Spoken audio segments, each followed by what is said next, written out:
வணக்கம் மக்களே, இன்றைக்கி அம்மா வீட்டில் மசாலா பூரி பண்ண போகிறேன். வாங்க எப்படி பண்ணலாம்னு பார்ப்போம். இப்போ இது கோதுமை மாவு, மைதா மாவு இல்லை, கோதுமை மாவு. இப்போ கோதுமை மாவு 200 கிராம் எடுத்துக்கிடுவோம்.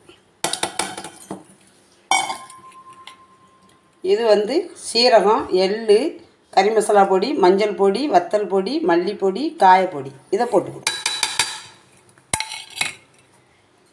மல்லியும் புதினாவும் நறுக்கி கழுவி வச்சுருக்கேன், அதை போட்டுக்கிடுவோம். இஞ்சி பூண்டு பேஸ்ட்டு 1 ஸ்பூன் போட்டுக்கிடுவோம். இதுக்கு தேவையான அளவு உப்பு போட்டுக்கிடுவோம். தேவையான அளவு போட்டுக்கோங்க, உப்பு போட்டுக்கிடுவோம்.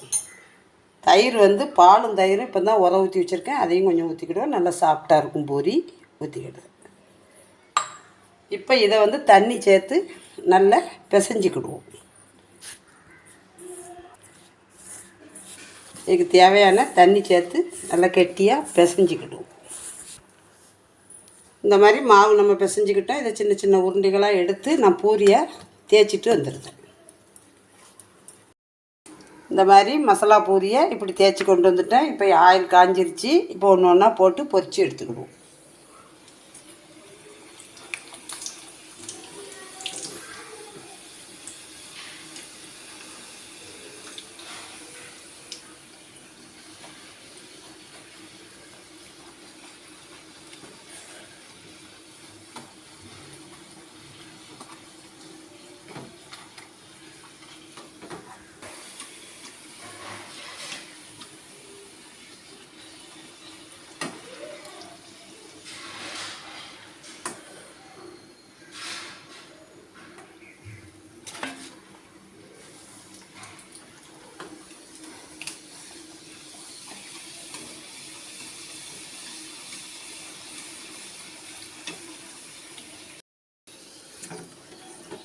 இப்போ பூரியெல்லாம் சுட்டாச்சு. இப்போ அடுப்பு ஆஃப் பண்ணிக்கணும்.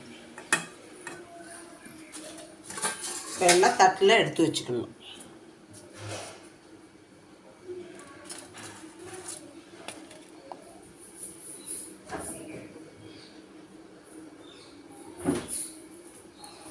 பொட்டுக்கடலை சட்னி அரைச்சிருக்கேன். இந்த மசாலா பூரிக்கு பொட்டுக்கடலை சட்னி ரொம்ப அருமையாக இருக்கும். கிழங்கு வேணாலும் வச்சு சாப்பிட்டுக்கோங்க, அவ்வளோ சூப்பராக இருக்கும். பூரி நல்லா புசு புசுன்னு நல்லாயிருக்கு. மசாலா பூரியை இதே மாதிரி கோதுமை மாவில், நீங்கள் மைதா மாவில் கூட செஞ்சுக்கோங்க. இந்த மாதிரி பூரியை ரெடி பண்ணி சாப்பிடுங்க. இப்போ பூரி ரெடி ஆகிடுச்சு, வாங்க சாப்பிட்லாம். மக்களே, சாப்பிட்டுட்டு எப்படி இருக்குன்னு சொல்லுங்கள்.